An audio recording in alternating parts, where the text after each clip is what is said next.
Hi members, JB here, Wednesday 6th of May. Again, apologies for the hat. For the members that have very kindly given me advice that hairdressers are open, the locks are going to get sorted on Friday, so we'll move on from there. A couple of things to go through tonight. Look, we've put together a roadmap for how we're going to navigate through the COVID-19 period. It's very unlikely that we're going to be unrestricted for a very long time. There's obviously impending easing of restrictions. Again, things could change if there's a second wave. So we've come up with a roadmap, and we're going to publish that to the membership to let you know exactly what's going to happen as and when things change. So everything's predictable for everyone, and they all understand. There's two key underlying principles to what we're doing.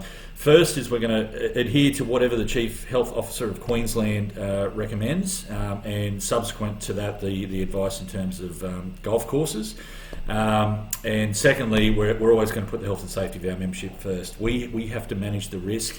I get a lot of feedback around different ways of doing things. Just remember, we've got to manage the risk. That's our job. Okay, so we will put the health and safety members first, and we're going to make a call on how that looks. So I guess that the key triggers will be as and when restrictions are changed, but we'll get that information out to you. And also, look, again, I get a lot of feedback. So-and-so club does this, so-and-so club allows drinking. Every club's different. Every club has a different risk profile. As I've said previously, Wynnum Golf Club is a fishbowl. We're surrounded by residents, we're surrounded by the public. We're very exposed, so we might have to do things a bit tighter than a club that's out in the middle of Woodward. Frankly, other clubs, if they're serving alcohol, it must be because their licence permits that. So perhaps only the clubhouse is licensed and they can take away and then drink on the golf course. I don't know.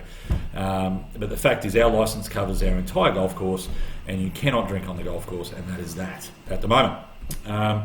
So in terms of with the roadmap, with the easing of restrictions, anyone hanging on to going upstairs for a beer or a slap on the pokies, that'll be some way off.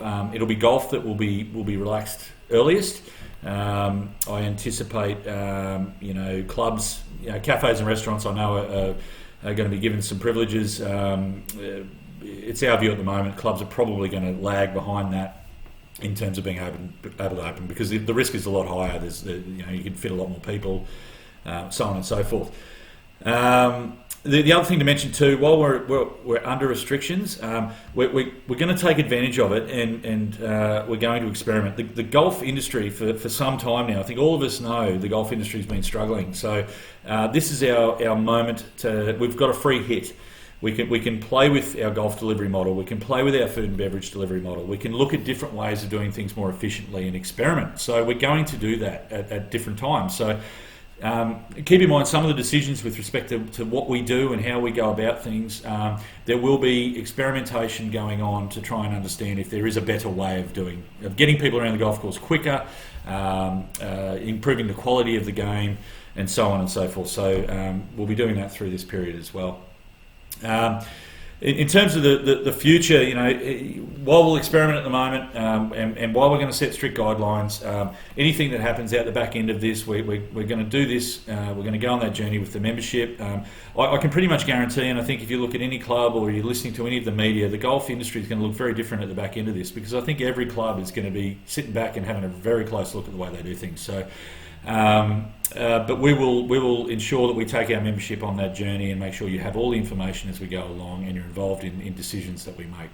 So take that on board. Financials. So I mentioned previously. Look, we had our board meeting last week. We've gone through the numbers. We've got a forecast. We're going to get through this. As long as these government subsidies are sitting where they're at, we're comfortable.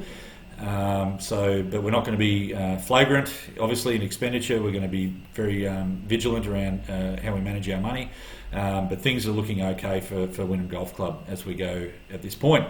Something exciting, we're going to release, or it's already been set up, the MiScore App. So obviously cards are a high risk of transmission. Frankly, at the moment, the scoring's a pain in the butt. So for those that are tech savvy, you can actually log on now, go to your favourite app store and download MiScore. and put your normal login to the members portal, and you can go for it. You can start using that. I guess over time we'll try and get more onto it. There's a GPS feature on it as well, which you can use. We're going to calibrate all the pins so you can get an accurate distance to the pins. So there's a few pretty cool features on the app. So anyway, more information to come on that front. But if you're tech savvy, go for it now. Volunteers, so for those of you keeping track of all the different rules and regs coming out from state government, volunteers are allowed. We've held back at this point until we could come up with something that we felt we could manage. So I'll be inviting over the next week or so, anyone that wants to volunteer and come down for a period of time to send in a note.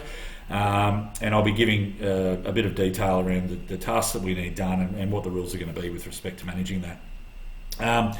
We've got Overso planned for next Monday. The reason for the delay, as members would have seen, we released the sheet this Tuesday, which was our planned day. All of our seed for the Overso has been tied up in quarantine, contrary to the advice we were given, so we were blindsided there. But that's planned for next Monday. I've got no reason to think it won't go ahead. We're going to be planning, so tomorrow and Friday we're going to do some preparation work. For players tomorrow and Friday, you could experience the odd delay out there because we're going to be setting up all the furrows on the greens for the seed bed to collect the seed on Monday. Just to remind everybody, the rules of golf still apply. No gimmies. We've had a few reports around that. You need to verbally verify your scores with your playing partner. Again, we've had some reports of some creative scoring out on the course, and don't forget, it's preferred lie in a bunker. If you're in a trap and you get a bad lie, you can pick up your ball, smooth it over, and put your ball back and play your shot. Aside from that, please everyone remember, no grog on the golf course. Keep your distance. Don't turn up any more than 10 minutes before your round, and happy golfing.